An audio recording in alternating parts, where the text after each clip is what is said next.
तो आज तक 5% रिजर्वेशन जो कांग्रेस और एनसीपी ने दिया था वो सत्ता में है, वो क्यों नहीं मिल रहा है। एक तरफ शिवसेना है, एक तरफ बीजेपी है कि सबसे बड़ा हिंदुत्व कौन है, बाबरी मस्जिद के गुंबद पर कौन चढ़ा था, किसने जो है वो मराठी बोल रहा था।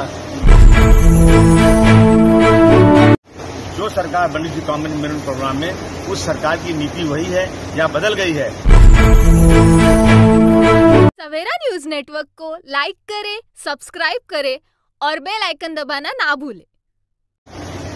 देखिए 2.5 सालों में हमने कई एक पत्र किया है। हमने ये सरकार का गठन हुआ था, इसमें राष्ट्रवादी, कांग्रेस और शिवसेना थी। इन कॉमन यूनियन प्रोग्राम के तहत ये सरकार बनी थी।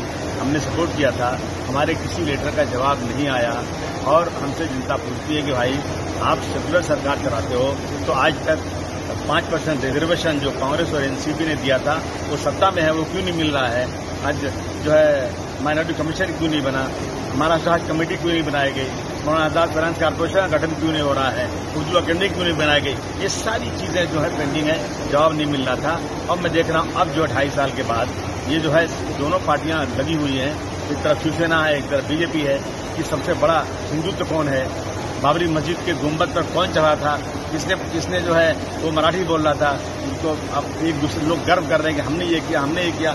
इससे हम क्लियर करना चाहते हैं कि क्या जो सरकार बनी थी कॉमन मिनिमम प्रोग्राम में, उस सरकार की नीति वही है या बदल गई है। कोई जवाब आए तो फिर हम कुछ तय करें।